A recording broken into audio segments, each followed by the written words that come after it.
Hi, I'm Sky Huff, and this is my puppy Bronco. And in our group project, we decided to design a high school English elective class on minorities in literature. So for our project, we mainly focused on designing lesson plans and curriculum on the first unit, which is about Appalachian writers. So the class also offers units with African American writers, second English language learning writers, and Muslim American writers. So the point of this class is to only be reading like minority English speakers and take a look at broad topics that we've talked about in our class, such as language and identity and stereotypes of minority groups. Before getting into the course's focus on Appalachian literature, we first want to introduce the students to linguistics and language in Appalachia.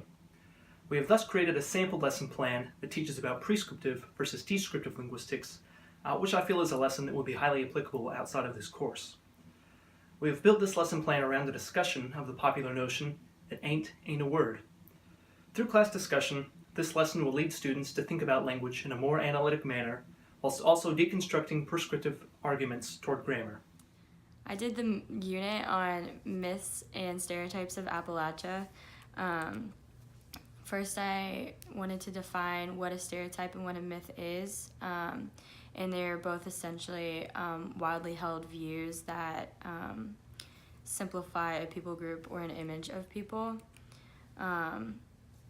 Next, I talked about and explored the idea of why myths and stereotypes exist and where they really originated from, and also would bring up Appalachian speech in the unit and allow the students to listen to a clip of someone speaking in Appalachia, and just discuss the stereotypes that we heard and why we think them.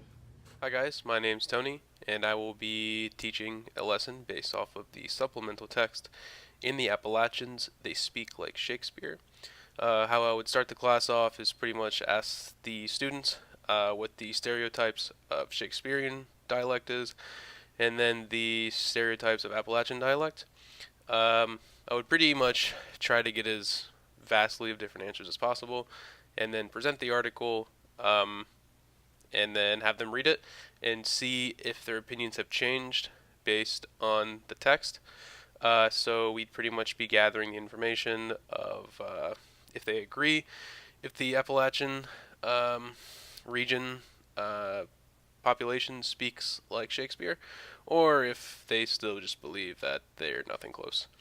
I also created the end of unit assessment that it's not really a test, but it's a discussion. It's an open discussion. So pretty much we have a bunch of different topics that we'll be going over, and they'd pretty much be graded based off participation, their preparedness, their respect for other ideas, and pretty much across the other topics, what we would kind of do is we would separate the students based on if they agree or if they disagree, and then we would have them debate each other. So for my section, we watched a video in class. We watched the Mountain Talk documentary. Documentary takes place in Robbinsville, North Carolina, where they interview multiple residents there, talking about how they grew up, their dialect, the different kind of words that they grew up on, the different types of speech based on where they're from in different parts of Appalachia. And basically what I did to make sure the students pay attention, because sometimes it's difficult in videos to pay attention the whole time during class, I made myself up a worksheet, which you can see here, and it kind of goes there's a lot of questions throughout the video to make sure the students are paying attention. And at the end of the class, I'll have the students turn it in, and then we'll have a discussion as well at the end of the class, kind of wrapping up what we